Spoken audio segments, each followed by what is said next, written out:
Assalamualaikum warahmatullahi wabarakatuh. Perkenalkan, nama saya Hana Sajida, mahasiswi Sekolah Tinggi Ilmu Kesehatan Yogyakarta, Prodi S1 Keperawatan semester 1. Pada video kali ini, saya akan memaparkan penjelasan mengenai sistem pencernaan pada manusia.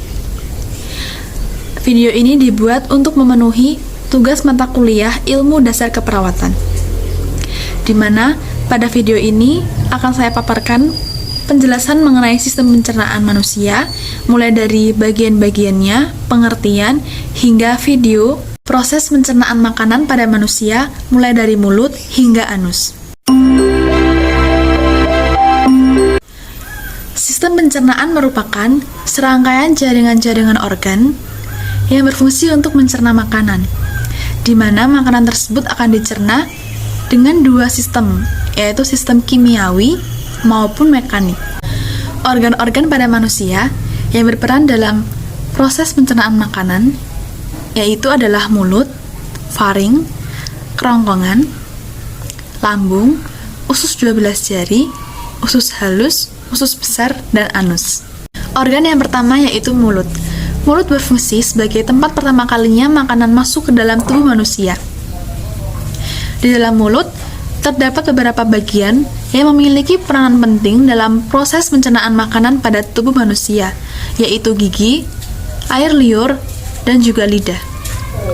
Gigi dibagi menjadi 3 bagian, yaitu gigi seri, gigi geraham, dan juga gigi taring. Gigi seri berfungsi untuk memotong makanan seperti sayuran, buah, dan lain-lain. Gigi geraham berfungsi untuk menggilas makanan, dan gigi taring berfungsi untuk merobek makanan seperti daging, ikan, dan lain-lain. Bagian mulut yang kedua yaitu lidah. Lidah berfungsi untuk mencicipi cita rasa makanan. Pada lidah dibagi menjadi beberapa bagian untuk mencicipi cita rasa makanan itu sendiri. Pada lidah bagian depan berfungsi untuk mencicipi rasa makanan manis. Bagian tepi lidah depan berfungsi untuk mencicipi cita rasa makanan asin. Bagian tepi lidah bagian belakang berfungsi untuk mencicipi cita rasa makanan asam, dan pada pangkal lidah atau bagian lidah yang paling belakang berfungsi untuk mencicipi cita rasa makanan pahit. Bagian mulut yang ketiga yaitu air liur, di mana di mulut itu sendiri terdapat enzim petialin yang berfungsi untuk mengubah zat tepung atau pati menjadi maltosa. Organ yang kedua yaitu faring. Faring merupakan saluran yang menghubungkan antara bagian atas ke tenggorokan ataupun kerongkongan.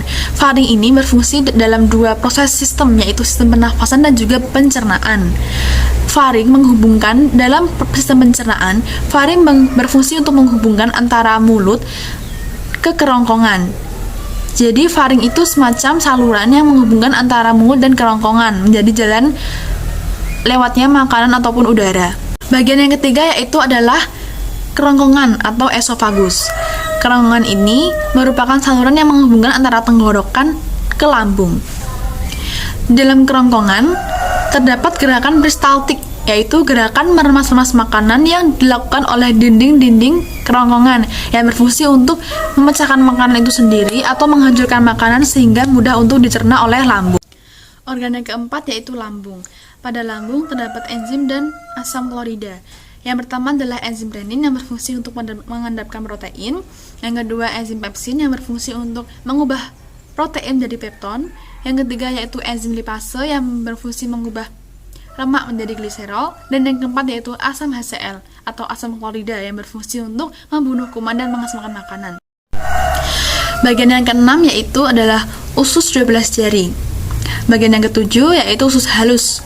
Di dalam usus halus ini terdapat proses penyerapan sari-sari makanan oleh dinding-dinding usus halus yang kemudian sari makanan itu akan diedarkan oleh darah ke seluruh tubuh. Bagian yang kedelapan yaitu adalah usus besar. Usus besar ini dibagi menjadi 3 bagian, yaitu usus besar naik, melintang, turun.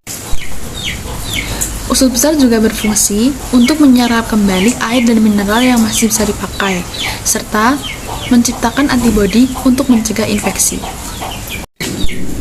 Bagian yang terakhir yaitu anus. Anus merupakan saluran pencernaan terakhir yang merupakan saluran keluarnya semua zat sisa atau yang disebut juga dengan feses.